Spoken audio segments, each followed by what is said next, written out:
Hi, this is Rick Morgan, the comic book scientist. I'm here with Big John, and Big John and I are going to talk about a little bit about the comic industry and reading and the past and the future of it. You want to make an intro for yourself there, John?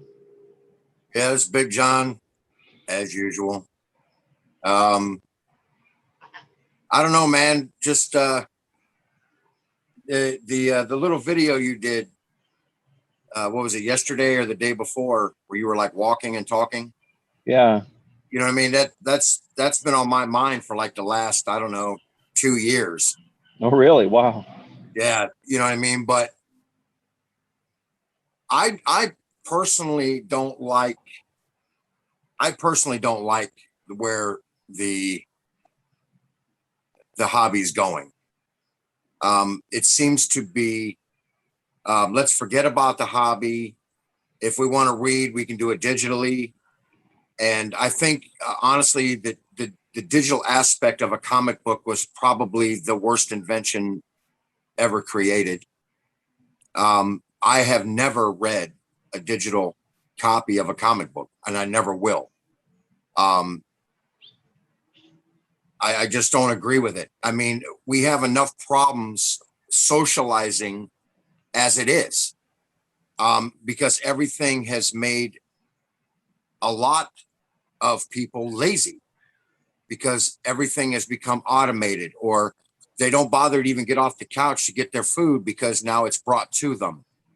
Um, so, I mean, for the last, I think, 20 years, it's been hard to become social because everybody's got a phone in their face or everybody's got their face in a tablet.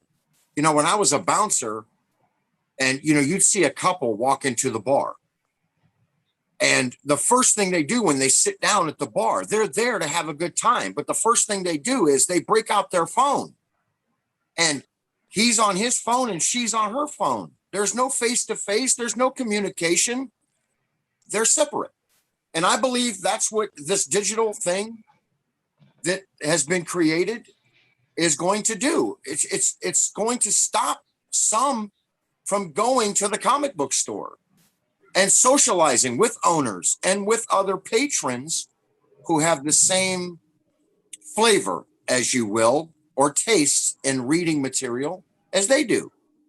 And I think the one thing that always made comic books special was the camaraderie and the socialization to talk about it. You know what I mean? Like if you and I sat down in 19, let's say 84, and we read Giant Size X-Men #1, and we come back in a couple of days and we're talking about it with each other. Well, dude, did you dig that? And dang, dude, that was sweet. But now I'm just going to sit on my tail feathers at the house and I'm going to read it digitally. And who am I going to talk to it about? Who am I going to talk to? My cat? I have similar experiences. I remember, and tell me if your experiences are different. I used to go to 7-Eleven or like a place called Owl Drug when I was a kid. We used to ride our bikes up there, and you could tell when the comic book store the day was, because there'd be a bunch of bikes piled up outside the store, Yeah. right? And we'd go in there and we'd get like a grape knee high or a burrito. We'd run in and get a bunch of comic books, and we'd all be sitting on the curb, drinking a soda, flipping through a book. And here's the difference in conversation. The conversation used to be, did you read that there's a new Green Goblin out called the Hobgoblin, and he's got like orange suit, and you see this stuff, and they're like, what? No way. And I'll trade you for this, I'll trade you for my X-Men, when you're done with it. And we talk about we would make a deal for who was going to swap for what, when we were done reading it, because it was our first like experience with communism, swapping stuff Yeah. around instead of buying. But now my conversations are not did you read or did you experience? My conversations are now, do you have? Do you own? You Do see, you what grade is it? and it's become a lot of it's dollar driven. You see all these people on social media all the time. Well, now the big social media thing now is, let me show you my entire CGC or graded collection, whether that be CGC, PGX, or CBCS. It doesn't matter. That's the big thing. Let me see your they want to show you their entire collection. You know what I mean? And then they're giving you the dollar amounts, like what they paid and compared to what it's selling for now.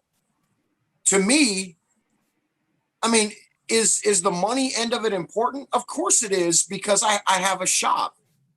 But is it money driven? Is that what the hobby's become? It's money driven.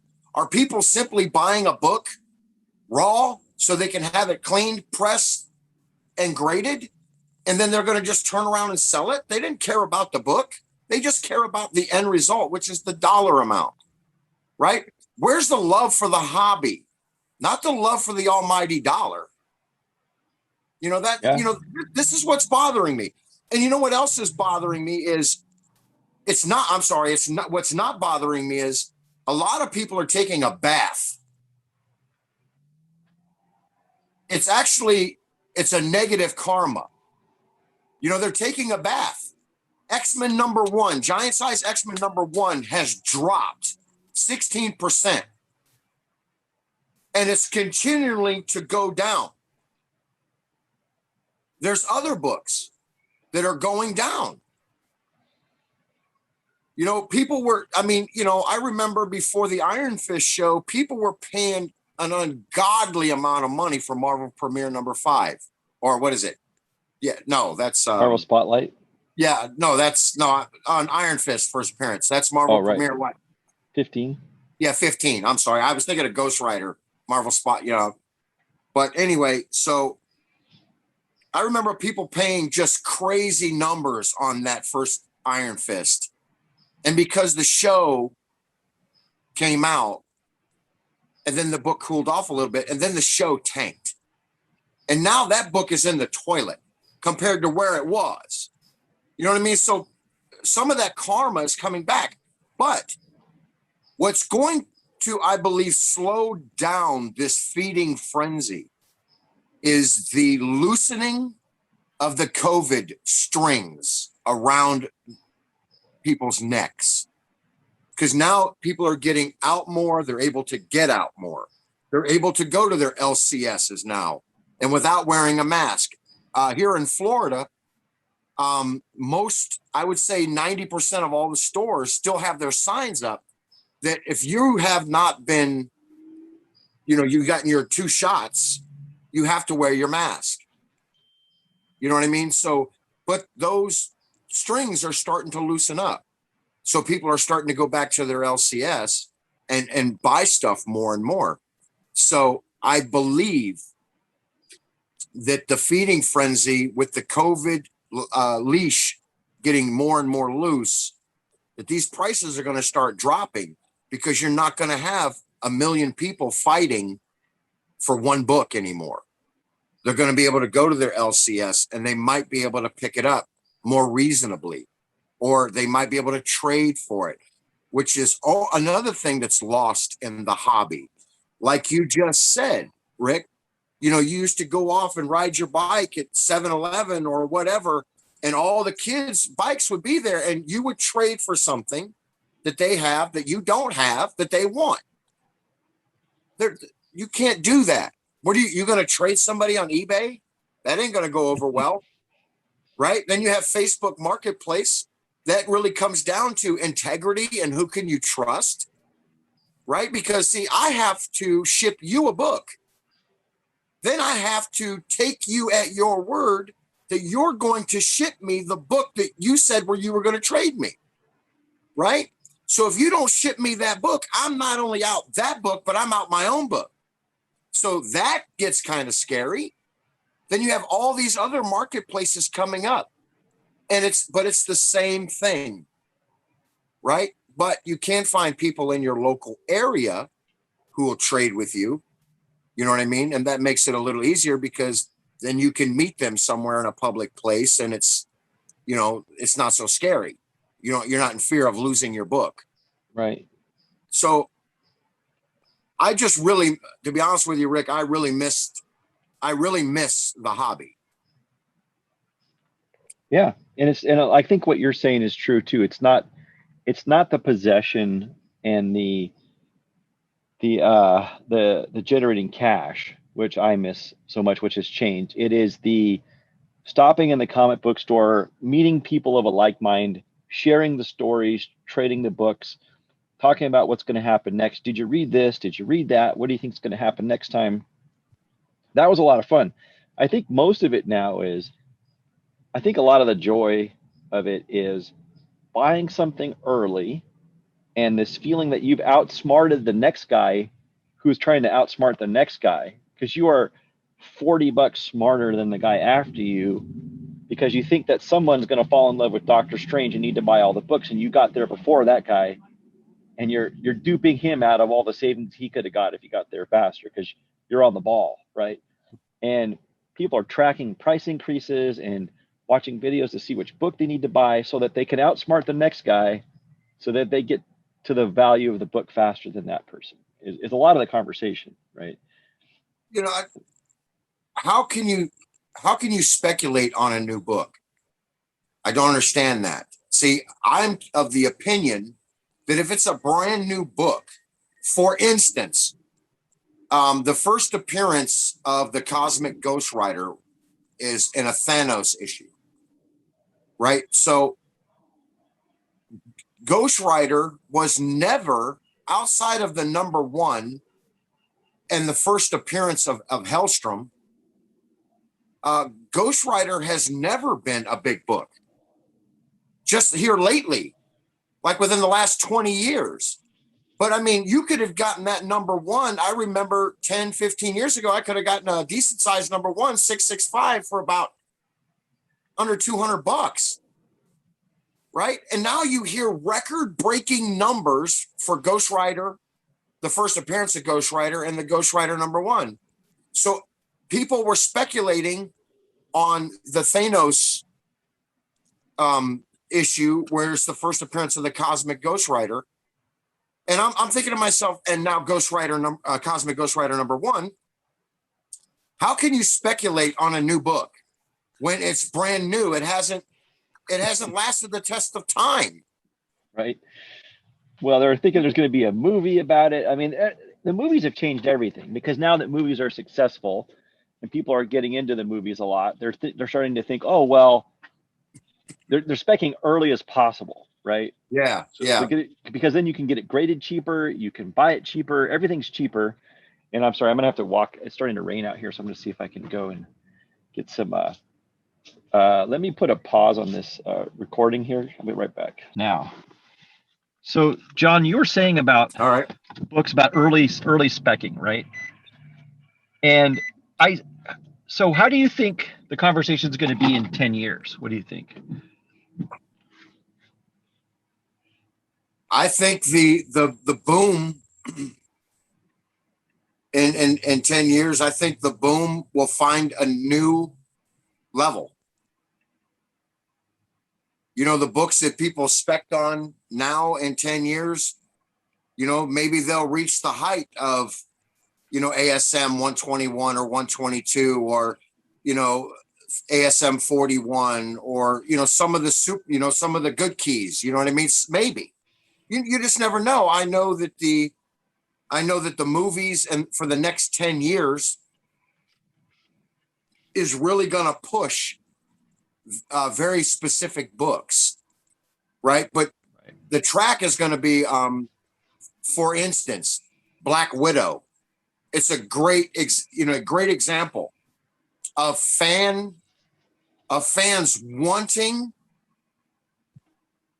Taskmaster to be a beast, and then they get a look at him at the movie and they change the way he looked, and now you see the first full appearance of Taskmaster plummeting, and people are selling them off like crazy, and they're losing money because they paid for it so high. What I don't like is when they announce a movie, the book goes up for about a month, maybe a month and a half, maybe 2 months if you're lucky. Then you get a lull. You'll get a little bit of a drop, a decline. And then about a month before the movie, it'll go up again because, you know, the hype has reinvigorated itself. And then after the movie, on fans' reactions almost alone, is whether the book continues to climb or whether it just tanks right down the toilet.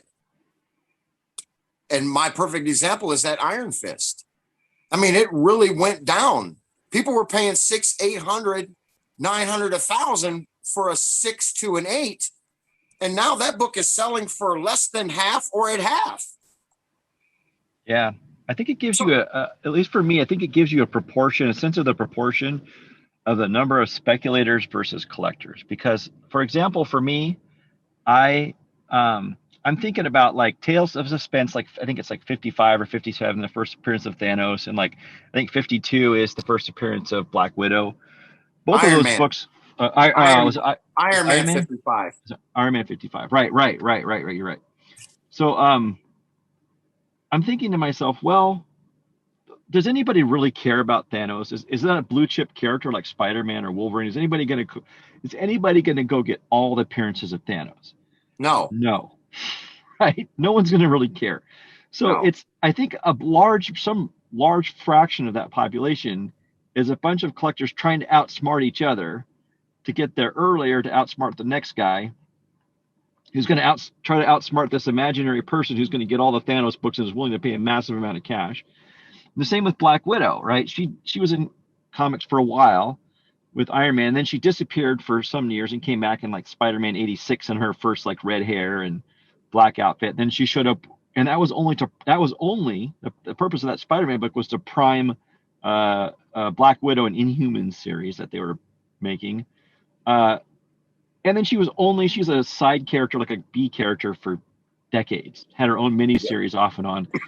I don't know anybody who says, man, I've got to read all the Black Widow. I got to have every appearance of Black Widow. But I've heard a lot of people say, oh, we got to get this first appearance, this key Black Widow or the first Yelena Belova so that we can sell it for more money. That's the conversation. The conversation is, how do I get it as cheap as I can so I can sell it for more money to the next poor sucker? And I got to get it graded. And not only do I have to get it graded, I have to get it CGC graded. And then, Rick, you've got to clean it for me as soon as possible because I have this short window of time to outsmart that last person. And I'll tell you one other thing that's interesting conversation I had with a guy recently is that CGC has become, in my opinion, much more both strict and there's a lot less predictability in the CGC grades I've seen. In the last 3 years, the predictability has gone out the window as far as my own grading goes. On their higher stuff. Yeah. Like their 9/8. I mean, if you pay more attention nowadays, most of the 9/8 you see are modern age books. Strictly modern age. You don't see too many 9/8 coming out of copper and bronze anymore. Yeah. You know what I mean? True. You know, mostly the 9/8 you see are modern. And even some of the moderns are coming back 9/6. And you're thinking to yourself, well, how can a modern book come back at 9/6? Right. Exactly. Well, listen to this too. So this guy, I'm having a conversation with him, and I have to have this conversation with people more and more because a lot of people want to break their books out of a slab from 10 years ago. Let's say it's a 4 or 6 or something, and they want to have it cleaned or pressed, and then they resubmit it to CGC and they get it back, and it's the same grade or even a half point lower. And their grading notes will say things like slight stain or wrinkle or something from like 2010. But the grading notes now will have a long list of stuff in there that they now are looking for and measuring. And they have this more complicated algorithm to take points off for all these things. And they'll say, what? How is this pot? And they're like, they're physically sick. They tell me they're sick to their stomachs. They're heartbroken. They're like they're like paying their rent with this money, right? They're like really depending on it. And I think, man, you are thinking about this the wrong way. Like if you go into comic books to make money, let me tell you, you are setting yourself up for heartbreak, right? This is a money spending experience, not a money making experience for almost all of us, right?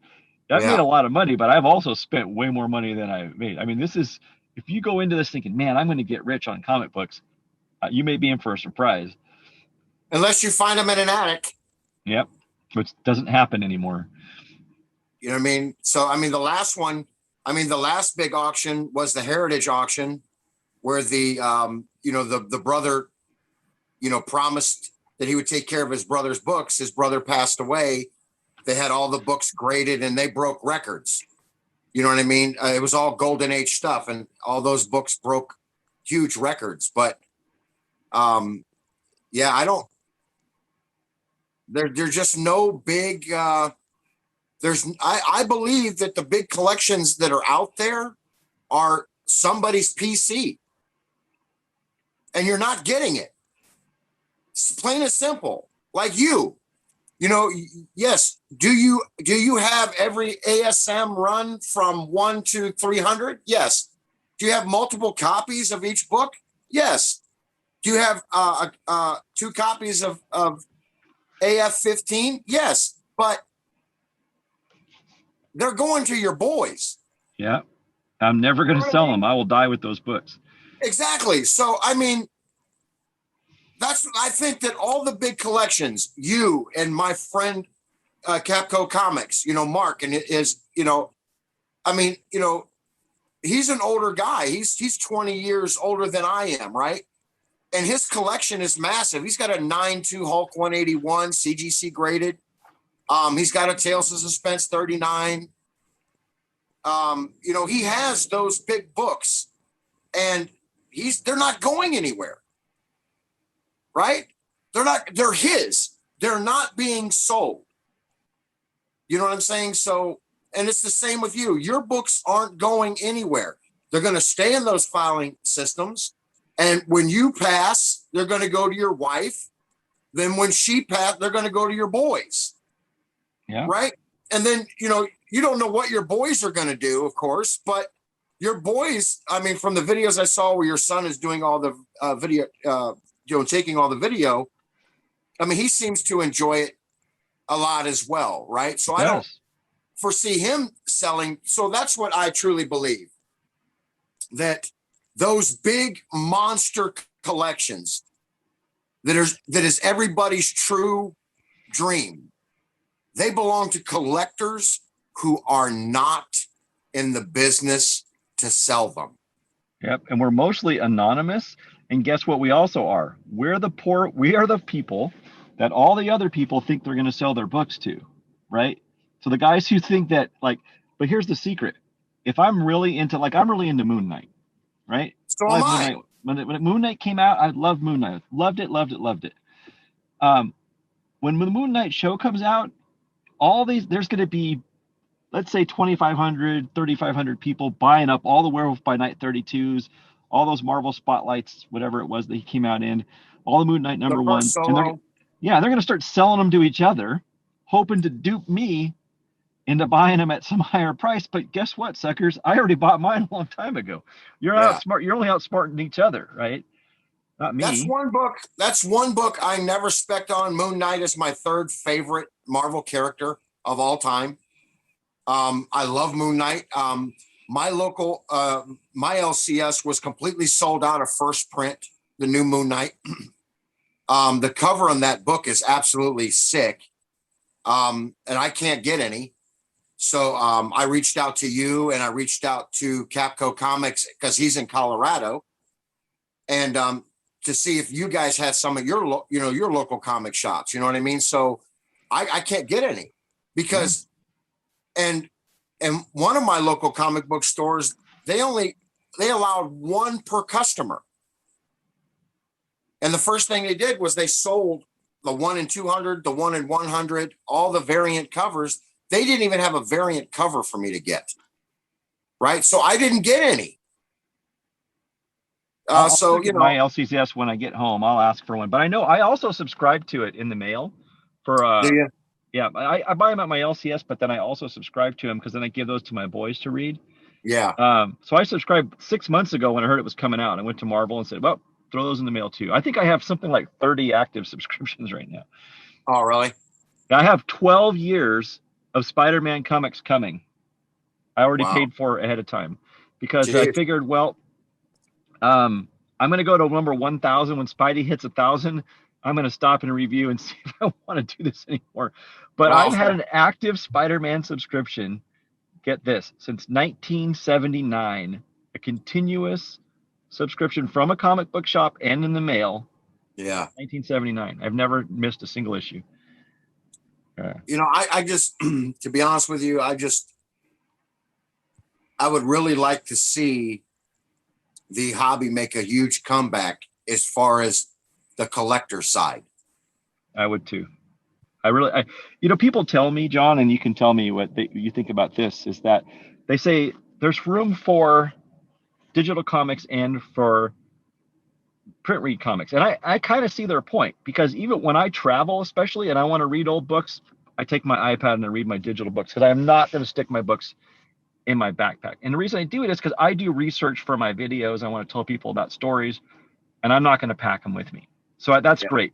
But it leaves me feeling dirty. I got to admit, it makes my soul hurt. Well, now I they're can't stop reprinting thinking those about it. now, right? Aren't they reprinting? They're reprinting some of those keys, right? They are doing it. But it's not just the keys. Like I'm doing a thing where I'm studying like all the different writers' treatments of Mary Jane from like 42 up to like 238. So I have to switch from web to spectacular to amazing, and I'm trying to like seeing who makes the most sensitive character. Right. So it's like 50 or 60 books I go through, and I got to hop from one to the other, and I cut and paste panels. So I'm trying to get a storyline of the sub characters of Harry and this kind of stuff, and making a history to help people. What I'm trying to do is help people understand what books they need to read if they want to put this character story arc together. Like, how would you collect it and what would you read, so that people will want to buy those books? And that's a lot of research and a lot of reading and going back and forth. And that I can't do it, especially if I'm in Africa or something, right? I want to bring my books. And so it makes sense for me to do that. But it does leave me feeling kind of gross inside. I feel yucky when I do it. I've never done a digital copy. I see the advertisements for them, and the LCSs, they got like little posters on the doors, digital copy, with your original copy. I'm like, I'm just not a fan. Sure. I'm not a fan. Now, have I ever been a reader of comic books? No, not really. But there are story arcs that I have really enjoyed. Actually, there's two that have really stood out for me over my years of collecting is Secret Wars, the very first Secret Wars back in the 80s. Yeah. And then the Infinity Gauntlet, the original Infinity Gauntlet. I really enjoyed both those stories, but I never read the individual comics.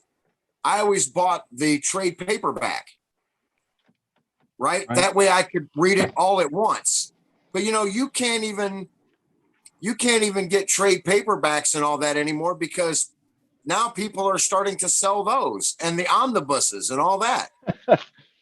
Oh, it's like selling a date with a mannequin, It's like it's fake, right?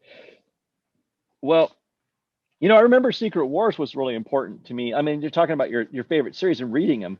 It was fun for me reading them as they came out month by month, because you may remember that Secret Wars came out, and then they immediately, after that came out, they immediately had all the characters come back after the Secret Wars and didn't really explain anything that happened. So Spider-Man blipped out in 251. He came back and he blipped back in with a black suit, and that was a huge deal. We all freaked out about it, right? And then all kinds of other characters too. There was Thor had some changes. Everybody had these changes, and we were like, well, what happened? But it was 8 issues of Secret Wars, so it was 8 months, and that came out in I think that came out in May, so it was March is when it actually came out. So we had to wait 8 months to find out how Spider-Man got this black suit. We had to buy every single issue. Yeah. In the 3rd issue of Secret Wars, Spider-Man got in a fight with the X-Men, you may remember, and he beat them all up right away. And I was like, oh, sweet, finally, some Spidey, because I was so disgusted about what I called the Wolverine show at that time. Oh yeah. Getting all the attention, and that was so good. Waiting for that month by month was better for me than getting it in an omnibus, because of the expectation of how they had set that up. And the Wrecking Crew, and the same thing with the Infinity Gauntlet, and what was that other one too, with Apocalypse, with the X-Men story. And those were so well done, right, that I really enjoyed that. I enjoyed the tension and having to wait. One? Fall of the Mutants? Yeah, exactly. Yeah. Those were fun stories to read, and I was so excited to read them. And let me tell you about this Mary Jane one too that I've been compiling. I'll just give you the quick version of it. Is that I've been the character was treated as kind of a floozy and kind of a flighty through Stan Lee. And as soon as Jerry Conway took over and then Len Wein, and then they killed Gwen, and then they made her instantly kind of a more sympathetic character and opened up the way for Peter to be a love interest. But then, and that was for like 7, 8 years. And then Marv Wolfman took over writing, and he had Peter propose to her and her laugh in his face and throw the ring away, and then promptly wrote her out of the book. But Bill Mantlo was on Spectacular, and he didn't see that. So the two writers had a different way. So Bill Mantlo read Marv Wolfman's writing about the character and had her immediately regret the decision, immediately call Peter back and try to soften the blow a little bit. But they're going two different ways with the character. Marv Wolfman finally got mad, and he wrote her out of the book and had her move to Florida with her aunt, like entirely. And then he had Bill Mantlo bring in Felicia Hardy as a Black Cat. So that takes you a lot of arc and a lot of reading of books that are not in an omnibus right now. Yeah. And so to get those books and to trade them takes some work, right? It takes some doing to understand that story that I don't think many people are going to do. Honestly, I don't think people have it in them these days. No, not anymore. No, not anymore. I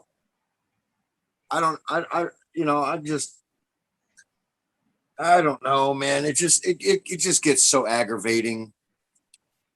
Well, what do you think we can do? What can people like you and I do to help preserve this? I've been trying to preserve the books and the reason to read the books is the two things I've been trying to do. I clean them. Before I take on a job, I say, is this out of your PC, or is this a book that you bought to turn and stuff like that? And generally, if they say, well, I purchased the book and I'm going to have it pressed and cleaned, and then I'm going to have it slabbed, and then I'm going to might keep it for a minute, but my end result is I'm going to sell it. Generally, I just say send it off and have it pressed and cleaned by the company who's grading it. I'm not even interested. I mean, honestly, that's how soured I am at what's going on. You know what I mean? And you see it when I walk into my comic book store, or I walk into my local the comic book store that I go in sometimes to pick up stuff. I know those people who are buying spec books. But what I really liked and what I've seen over the grip of the COVID thing starting to loosen up is dads coming in with their boys, right, to the store. Or I'm at my local comic book store, and I walk in and there are kids with their parents, right? And they're not just tag-alongs, right? Because the boys, or the boy and the girl, or the girl, they got comics in their hands, right? So the dad has comics in his hand. Mom's got some comics in her hand. The son, the daughter, they all got comics in their hand, right? That warms your heart, right? That is killer. But man, when you see, videos where they keep pushing, what's the top 10 spec books for the month or for the week? I mean, why do you keep pushing that? Right. I mean, seriously. I mean, people watch TV. They know what movies are coming out. Hell, what Disney gave us the next 20 years of the MCU, of what it's going to look like. Movies, television shows, you know what I mean? Everything. So we know what the next 20 years of movies are and television shows. So speculate all you want. You don't need to. Disney gave you a map. That's a good point. You don't have to know, because I think it's a pretty sure thing that people are going to speculate on anything that get made into a movie or a TV show right now. Right. You mean to tell me that the show Loki, that when that, I forget the gentleman's name, when he went on TV and said that, no, that was not Kang. Come on, man. Are you kidding me? Everyone knew. And now, what is that? Avengers #8? Yeah. First Kang. Yep. You Yep. might as well forget that book. Same with Moon Knight, right? Werewolf by Night 32 is an unapproachable comic book. It's unattainable. Unless you already have it, prepare to go bankrupt trying to buy it. Right. In any kind of decent grade. Right. It's unreachable. I had two. One's my reader. I had like an 8.5 that was actually slabbed, and I sold that one because look, what do I need with two of them, right? Yeah. I made a ridiculous profit on that book. Like it's Exactly. almost criminal, right? But the whole thing is now what's really funny now is Abomination or the DC keys, right? They don't, everyone wants the first appearance of the Penguin. Everybody wants the first appearance of the Riddler. Everybody wants the first appearance of the Joker. But what people really want is the first cover appearance. And that is quite evident with Abomination. Because he's in what? He's in Submariner first, right? Is that right? Abomination, he's in, Tales to Astonish. Yeah. But he's not on the cover. Right. Right? His first cover is 91, and where he's fighting the Hulk. And it's also his origin, his first cover appearance, and his second full appearance. So, but now everybody wants the villains on the cover of the book, because when they display their comic, their graded comic, there's no one on the cover. Right? Abomination's not on the cover. So in order for you to display Abomination, you need to get 91, which is his second appearance in origin, but it's his first cover. So what's happening with not only that, but Moon Knight, Werewolf by Night 32 is unattainable, really, unless you just got mad money and you're just wanting to throw it away, because the book is eventually going to level off. But now people have moved on to the Spotlight. I believe that's #5 or something like that, where it's his first solo story. Yeah, I don't remember it. Yeah, the yellow cover one, right? Yeah. Now that book has gone crazy, because now they're trying to find an alternative to Werewolf by Night 32 because it's so unattainable. Now they're making that book almost unattainable, even for a reader. And now everybody wants just the regular Moon Knight #1. You know what I mean? So now they're trying to come up with, well, if I can't have an X-Men #1 because it's so expensive, you know what I mean? Now they're trying to find the next best version. You know what I mean? So, I mean, really, what's next? Seriously. You know what I mean? Where did all this money coming from? Like, when did comic book readers become so rich? Like, I mean, I don't know. I mean, I know how it happened with me, but I don't know how most people come up with $45,000, $65,000 to buy a comic book. It's a blue chip key, right? Where does this money come from? I mean, I see it, but I'm just like, how's this happen, right? I mean, how did us kids with a folded up X-Men 129 Kitty Pryde in our back pocket, carrying a bottle of Coke and a burrito, end up spending 50? I need to go back to 9-year-old Rick Morgan and say, hey man, someday this Amazing Spider-Man 195 Black Cat that you paid 35 cents for is going to be worth $3,000, and I would slap my face for a liar, because it's just ridiculous, right? It just seems so stupid. I would also think that I have to be a complete idiot to pay that much money for a piece of paper, right? Oh man. Okay, so John, here's a question for you. A serious question is like, what is going to happen? Like, what can we do? What can we really do? Not just like, notice, what actions can us people out there in the audience and people watching this, what can we take to really preserve this joy and heritage? How can we move forward? I for a lot of people that are doing it now, I believe that they're probably going to be a lost cause because their first love going in was the almighty dollar. Okay. So I truly believe that those people are going to be lost. The people who are struggling to get the books that they want back in their collections, you know what I mean? Those people are having the hardest time because of people overpaying for those books.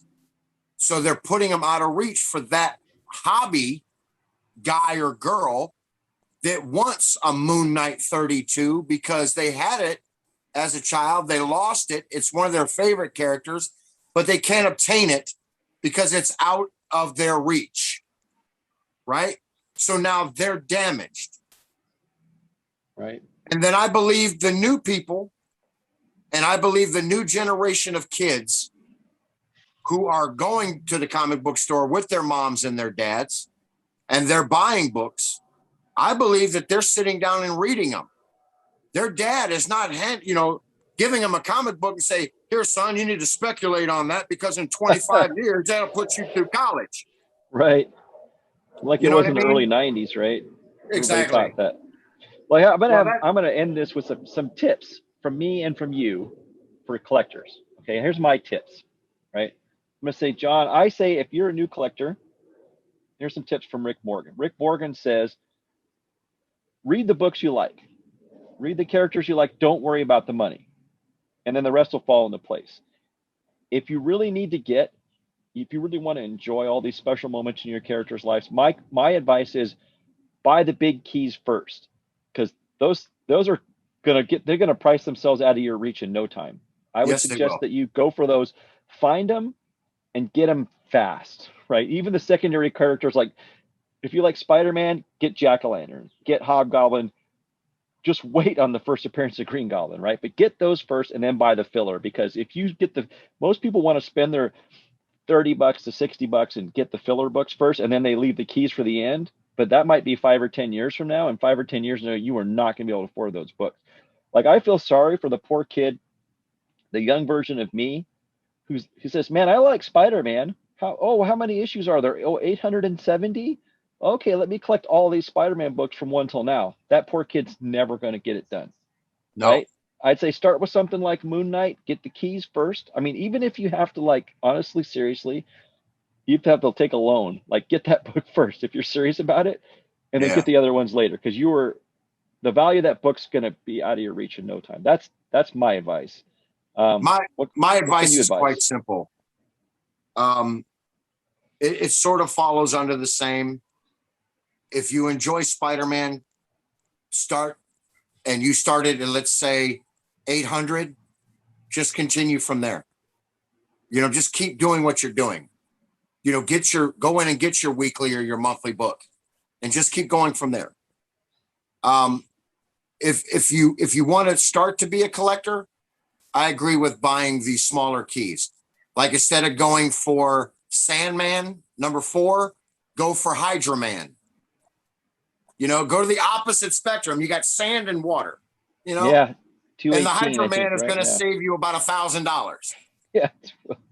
You know what I mean? So, Right. and that's for a low copy. But I totally agree with that scenario. Absolutely. I just want everybody to keep reading, keep enjoying the artwork. These comic book artists and writers, they bust their butts to give us, most of them bust their butts to give us a good product. Right now, it's up to us and the next generation to enjoy the fruits of their labor. Right. And that's what I believe. If you like an artist, keep supporting that artist by looking at his material. If you like a story writer, keep reading his material, right? If you like a story, just read it. And if it happens 3, 4, 5, 6 months down the road, and there's a first appearance in there that might kick it off, then so be it. but that should not be the alternative. Enjoy it, support those writers, support those artists, and just keep the hobby going. Don't kill the hobby. That's all I'm asking. Right? Because if the hobby dies, a part of me is going to suffer right along with it. Yeah. Yeah. Wise words, John. Well, John, I'm going to call it quits for tonight. I really thank you for your impassioned speech. And I'm right with you. I feel the similarity as you do, and I'm sure we're gonna invite some discussion in the comments below, because not everybody feels the same way that we do. And the most important thing is we're going to have our haters. Oh yeah, those who are on the opposite spectrum of what we're talking about. They're going to be money driven completely. Oh sure. You know what I mean? So I'm ready for that too. So I'm not sweating either one of them. I might send them over to your channel.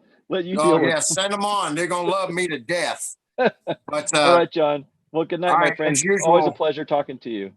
And as Want usual, to say your catchphrase here? I'm out. Take care. Bye-bye. See you, brother.